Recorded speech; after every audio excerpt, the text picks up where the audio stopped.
The message came early in the morning, and the instant Jonathan Whitaker read it, his entire face shifted. He looked at the paper with a grin that seemed much too excited, the type a man shows when he spots an opportunity to harm someone without moving a muscle. His wife Elizabeth leaned nearer, her eyes glowing with interest. His daughters, Emily and Olivia, waited like predators, prepared to chuckle at anything that wasn't about them. Michael Harper, the wealthiest and most admired mountain resident in the area, had written to request the hand of one of the Whitaker daughters. Folks said he possessed more land than anyone for many miles, more livestock than he could tally, and a name that earned admiration wherever he traveled. Any household would have been proud. Any father would have expressed gratitude to God. But Michael had not requested Emily or Olivia. He had requested Anna. Hey there, friends. Before we dive into this tale, tell me, where are you tuning in from to hear this story, and what's the time on your clock right now? If you're enjoying it, please hit that like button and subscribe for more stories like this one. The room became quiet for one breath, then burst in mean laughter. Emily doubled over, clutching her belly. Olivia slapped her hands like someone viewing a funny performance. Elizabeth pressed her lip to avoid laughing too noisily. Anna, they said, the ordinary daughter, the serious one, the girl who had tough hands from labor, who spoke out when something was incorrect, who did not belong in the refined world her sisters inhabited. She was nothing like them, and the family ensured she never overlooked it. But Anna wasn't close to them. She was in the rear room, softly tending to her ill grandmother, cleaning her forehead and fixing her covers like she did every day. She heard the laughter, but she didn't realize yet that she was the cause of it. Inside the living room, the scheme developed rapidly.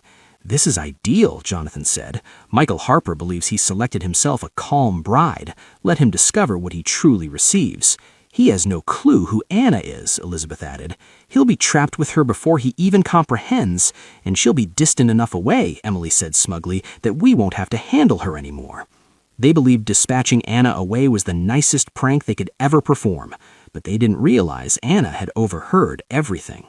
She stood just outside the room, laundry still in her hands, her heart beating so loud she thought they might detect it. She listened to every harsh word, every chuckle, every plan to remove her, every falsehood they were readying to send to Michael Harper. His issue, not ours. Load, error, flaw. Words she had heard her entire life, but this time they sliced deeper. Something inside her broke. For years, she had attempted to be a good daughter. For years, she had performed the toughest tasks, remained silent when treated unjustly, cared for her grandmother, and tried to assist others in town when she could. But her family never noticed any of it. They only saw what they desired to see. Anna wiped her face, steadied her breath, and stepped away from the wall. Her hands shook, but her heart felt oddly clear.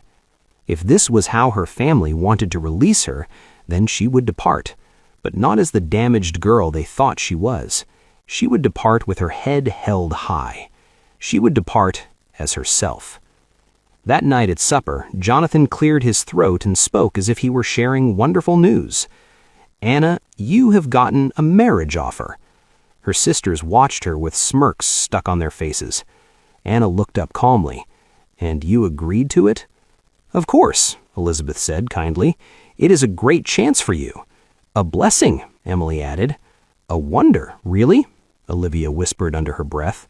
Anna nodded once. "When do I go?" "Monday," Jonathan said. "Your future husband wants to meet you then." Only 5 days. 5 days until her whole life changed. She finished her meal quietly, not disputing, not weeping. Her mind was already operating, already preparing. Maybe this was the moment she required. Maybe leaving this house was not penalty, but liberty.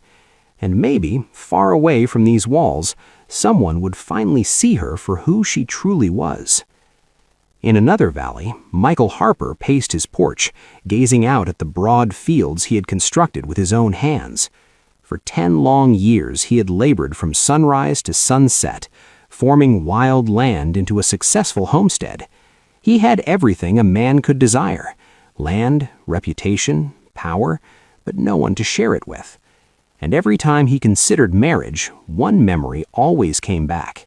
the memory of a young woman standing in a marketplace protecting an old man who had been wrongly blamed. The way she stood firm, fearless, ready to confront anyone who tried to hurt the weak. The way she gave away her own money without delay. He had never forgotten her. Anna Whitaker. That day, 5 years ago, something had settled in his heart like a seed, something he could never disregard. So he wrote the letter, not to request a pretty bride, not to request someone trained to smile and remain silent, but to request the woman who had shown bravery when no one else had, the woman who acted from the heart even when it cost her something. Michael didn't know her family hated her. He didn't know they planned to send her away as a joke. He only knew she had a fire inside her that he had never seen in anyone else, and he prayed that when she arrived on Monday, she would still be that same woman. Monday was approaching fast. And when Anna arrived at Michael Harper's homestead, both of their lives would change forever, far more than either of them was prepared for. Now, right in the middle of this unfolding story, pause for a second.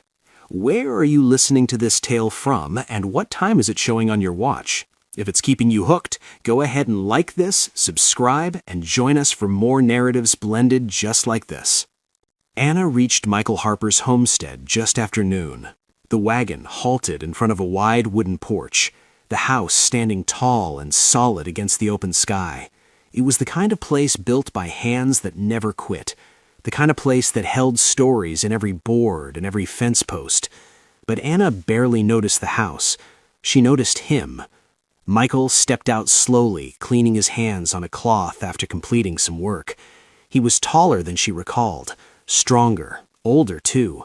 But the eyes, those steady brown eyes, were exactly the same eyes that had observed her in the market 5 years ago. The same eyes that had seen something in her no one else ever had. He walked toward her with calm steps.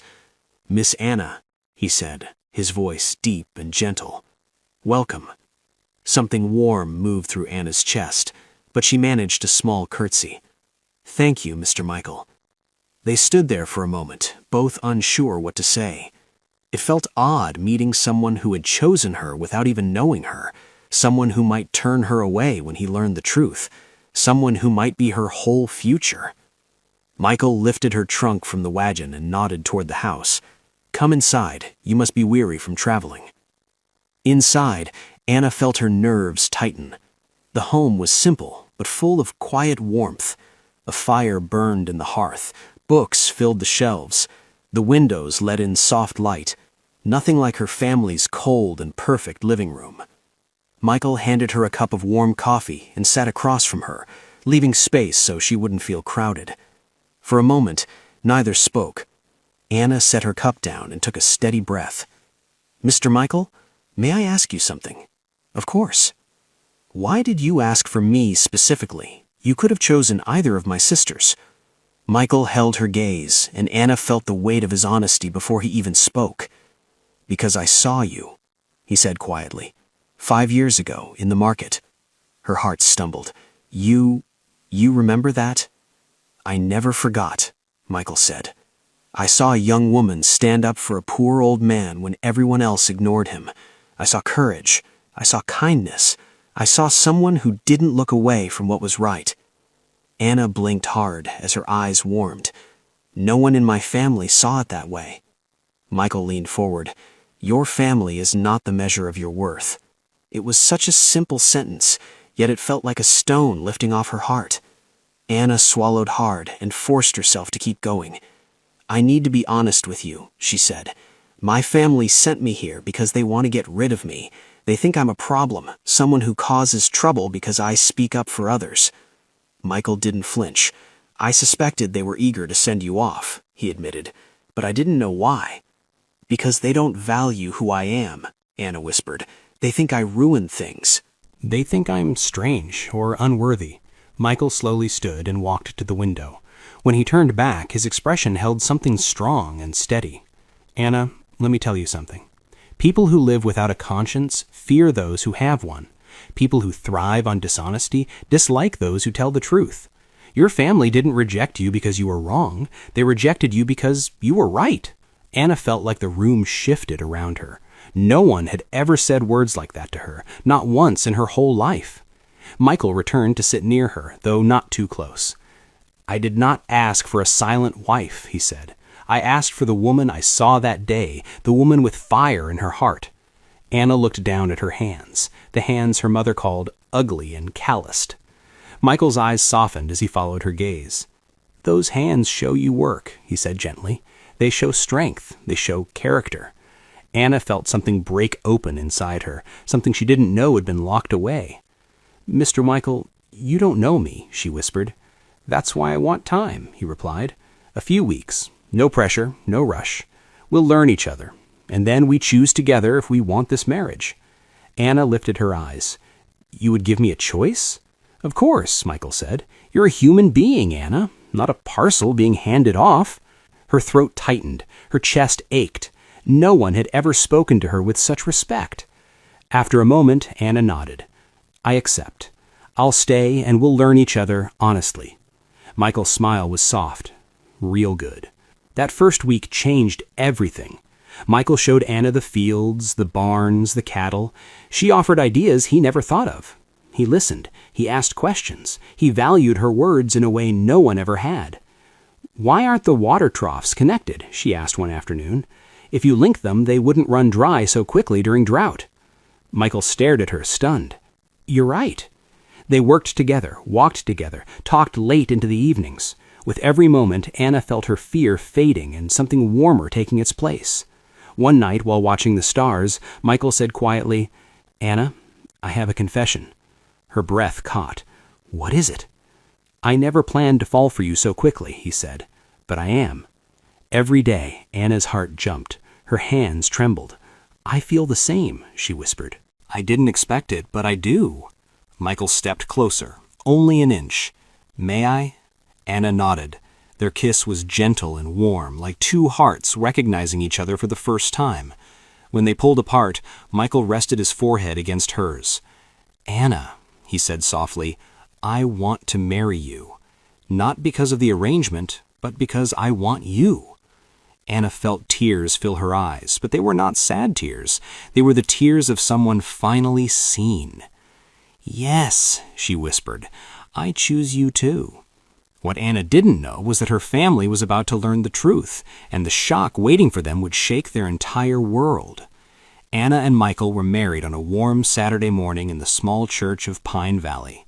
The sky was clear, the bells rang softly, and everyone who truly cared about them filled the wooden pews. Workers from the homestead came with their families. Friends from neighboring ranches hugged Anna like she had always belonged with them. Even people she had once helped in town arrived with small handmade gifts. Her family didn't come. They sent only a cold letter with a short "congratulations," and Anna dropped it straight into the fire. She felt nothing. Not anger, not sadness, just freedom. Michael stood at the front of the church wearing his best coat, his hands shaking slightly. When Anna entered in her simple blue dress, his breath left him.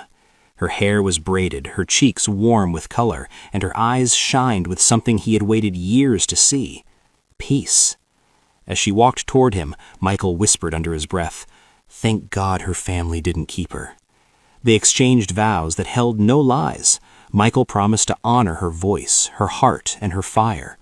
Anna promised to stand by him as his equal, his companion, his truth-teller. Their kiss sealed more than a marriage. It sealed a life built from respect, not control. The celebration went long into the night. Music filled the air. Children ran through the fields. Anna laughed freely, her face glowing in a way she never had before. Michael kept his hand on her back, unable to stop looking at her as if making sure she was real. But peace never lasts long before someone tries to disturb it. 3 months later, a familiar carriage appeared on their road. Jonathan Whitaker stepped out, looking smaller than Anna remembered.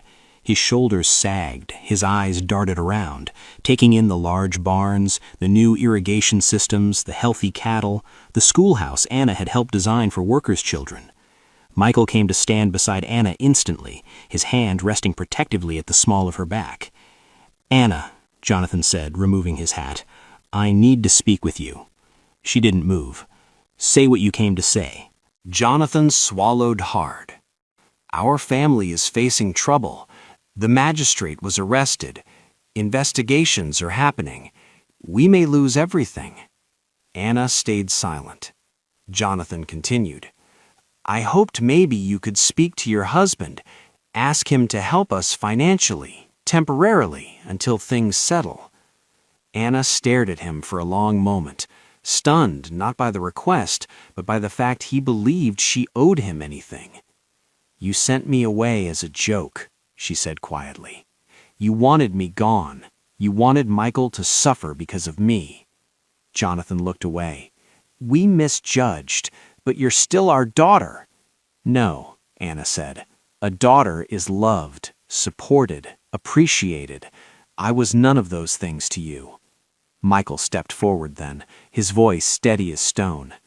Mr. Whitaker, my wife speaks the truth. You didn't send her here out of love. You sent her here because you underestimated her and me.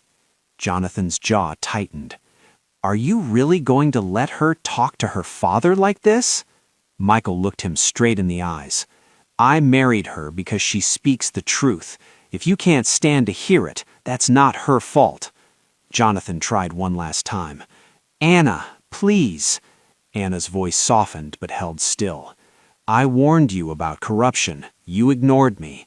I tried to stop the harm. You stopped me. Now the consequences have come, and you want me to save you. Jonathan opened his mouth, but no words came. Anna continued. If I help you now, you'll go right back to the same schemes. I won't support that. Tears of anger filled Jonathan's eyes. You'll regret this. No, Anna said calmly. I regret ever believing I needed your approval. Jonathan climbed into his carriage, slamming the door. The wheels kicked up dust as he drove away, shrinking into the distance. Michael wrapped his arm around Anna. You didn't owe him anything.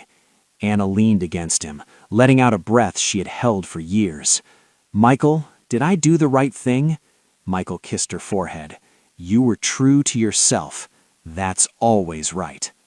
That evening, they ate dinner together in the warm, peaceful home they had built. Anna watched Michael laugh, watched the firelight dance across the walls, and felt something she had never felt in her childhood house. Belonging, purpose, love. She thought of her family, their cruelty, their scheming, their pride, and felt no longing to return. They had sent her away thinking she would ruin Michael's life. Instead, they unknowingly delivered her straight into the arms of a man who treasured her. Michael reached across the table and took her hand. You know what? Your family never understood, he said. What? That their ugly daughter was the most beautiful person they ever had, and they were too blind to see it. Anna's eyes warmed. And what did you see? Michael smiled softly.